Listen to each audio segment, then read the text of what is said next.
ചരിത്രത്തിൽ ആദ്യമായിട്ടാണ് ഒരു മോഹൻലാൽ ചിത്രത്തിന്റെ OTTക്ക് വേണ്ടി നിർമ്മാതാക്കൾ ഓടുന്നത്.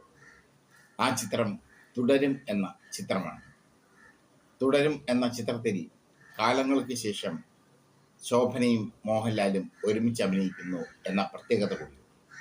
പക്ഷേ OTT പ്ലാറ്റ്ഫോമിൽ അത് വലിയ ഡിമാൻഡ് ഉണ്ടാക്കിയില്ല. ഡിമാൻഡ് ഉണ്ടാക്കാത്തതിന് കാരണം കഴിഞ്ഞ വർഷം ഇറങ്ങിയ മോഹൻലാലിന്റെ 2 ചിത്രങ്ങളുടെ ദയനീയ പരാജയങ്ങൾ. ഒന്ന് മലൈക്കോട്ടെ വാലിബൻ 8 നിലയിൽ പൊട്ടി. 2 മോഹൻലാൽ തന്നെ സംവിധാനം ചെയ്ത ബറോസ്. വലിയ ഹൈപ്പോടെ വന്നിറങ്ങിയ ആ ചിത്രം തകർന്ന് തരിപ്പണമാവുന്ന കാഴ്ചയാണ് കണ്ടത്.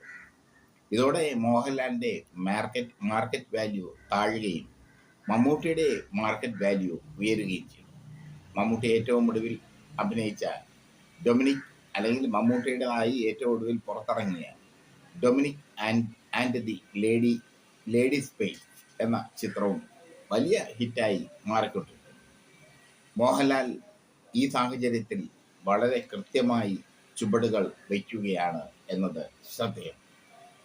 മോഹൻലാൽ ഒരിക്കൽ പറഞ്ഞു, നിങ്ങൾക്ക് എൻ്റെ മുഖം വെറുക്കുന്നതുവരെ, അല്ലെങ്കിൽ നിങ്ങൾക്ക് എൻ്റെ അഭിനയം വെറുക്കുന്നതുവരെ ഞാൻ അഭിനയിച്ചു കൊണ്ടിരിക്കുന്നു. തുടരും എന്ന ചിത്രത്തിന് OTT പ്ലാറ്റ്ഫോം കിട്ടാത്തത്, അല്ലെങ്കിൽ OTT പ്ലാറ്റ്ഫോമുകൾ വരാത്തത് മോഹൻലാലിനെ സംബന്ധിച്ചിടത്തോളം വലിയ തിരിച്ചടിയാണ്.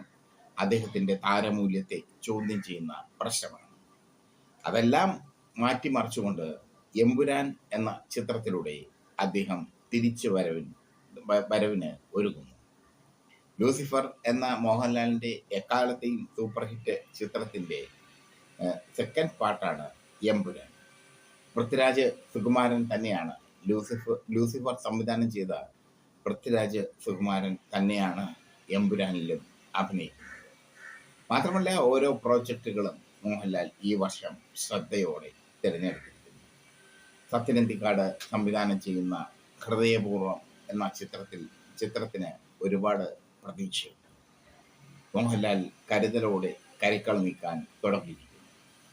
ഈ വർഷം കൂടി വലിയൊരു പരാജയം ഏറ്റുകഴിഞ്ഞാൽ മോഹൻലാലിന്റെ കംപ്ലീറ്റ് ആക്ടർ പദവിക്ക് തന്നെ ഇളക്കമുണ്ടാകും.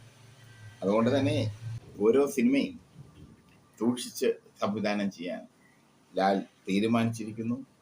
ആ തീരുമാനത്തിന്റെ ഭാഗമായിട്ടാണ് തുടരും എന്ന ചിത്രത്തിന്റെ റിലീസ് മാറ്റിവെച്ചത്. എമ്പുരാൻ ഹിറ്റായി കഴിഞ്ഞാൽ മോഹൻലാലിന് പഴയ പദവിയിലേക്ക് തിരിച്ചെത്താൻ സാധിക്കും.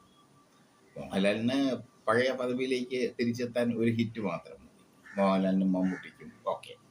അതുകൊണ്ട് തന്നെ മോഹൻലാലിനെ തോൽവിയും വിജയവും ഒന്നും ബാധിക്കും.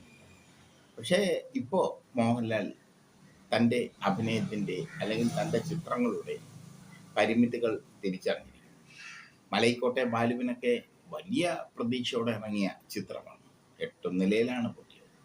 മോഹൻലാലിന്റെ കന്നി സംവിധായക സംരംഭമായ ബറോസും 8 നിലയിൽ പൊട്ടി. എമ്പുരാനാണ് മോഹൻലാൽ പ്രതീക്ഷ അർപ്പിക്കുന്ന ചിത്രം. എമ്പുരാൻ വിജയിച്ചു കഴിഞ്ഞാൽ മോഹൻലാൽ ചിത്രങ്ങൾക്ക് വീണ്ടും മാർക്കറ്റ് ഉണ്ടാകും കേരളത്തിൽ. ഹൃദയപൂർവ്വം മറ്റൊരു ചിത്രമാണ്. അതും വിജയിച്ചു കഴിഞ്ഞാൽ ശക്തമായ മാർക്കറ്റ് വാല്യൂ ഉള്ള നടനായി മോഹൻലാൽ മാറും.